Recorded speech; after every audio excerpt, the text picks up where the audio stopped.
Here's what you need to do. You've got to first shave your head. You dress all in black.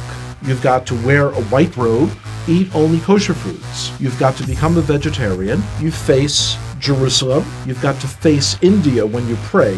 You pray only in Hebrew, and you grow a nice big beard. And if you do all of those outward cultural things, you'll discover the God of the universe. And I'm thinking, this is crazy that someone thinks that they can force their culture on God, and that God's going to be impressed by what you wear, what direction you face when you pray, what you eat, and all these sorts of things. It seemed to me that if there was a God out there who could be known, he should be able to be recognized no matter where I face, no matter how I'm dressed, because he's God. Growing up, we always understood that we had our Bible and the Gentiles had their Bible, the New Testament, and that they were two completely separate books. Because the only people I knew who were believers in Jesus were all people in our public school who were Italian Catholic, I imagined that Jesus was Italian. And so the understanding that he's actually Jewish was a shock.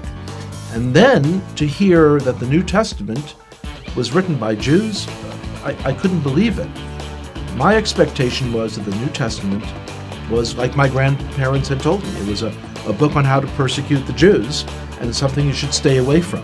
Of course, when you're told you should stay away from something, curiosity gets the best of you, and you've got to see it. When I opened the New Testament, I was expecting to find a handbook on how to persecute the Jews. My grandparents had warned me that it was written by people who killed the Jews. That's what I was expecting to see, and yet when I'm opening it, I'm reading a story written by Jews about Jewish people. The New Testament was a fascinating book.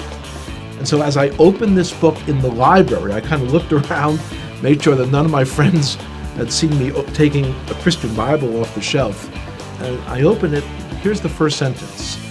It says, "This is the genealogy of Jesus the Messiah, the son of David, the son of Abraham."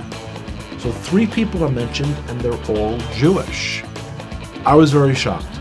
And as I continued to read, I'm reading the story of a Jewish man who was born in a Jewish village, in a Jewish country, and one day walks into a synagogue and announces that he is the Messiah. The more I read the words of Jesus, the more I became attracted to him. It was as beautiful as anything I had ever read in any other part of the Bible. As I came to faith that Yeshua, that Jesus was the Messiah, it was clear that that was the most Jewish thing I could do. This is not a person who's a renegade to our people. This is the one who was promised in our Bible, the 53rd chapter of Isaiah.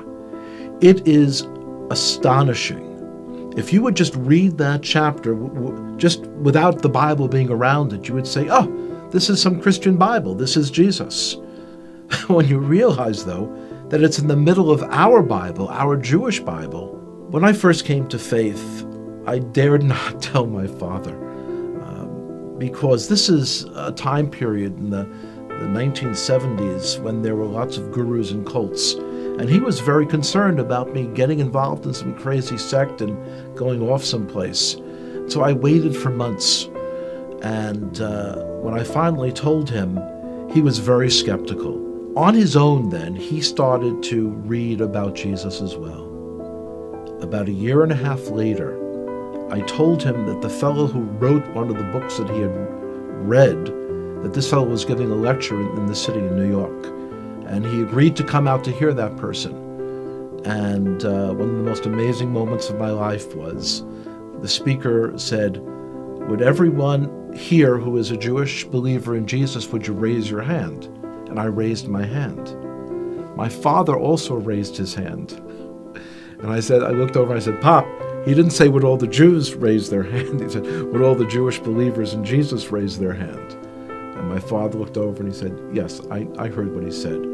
The decision to come to faith in Jesus as the Messiah was not something that was a momentary lark. It wasn't something that was a passing fad.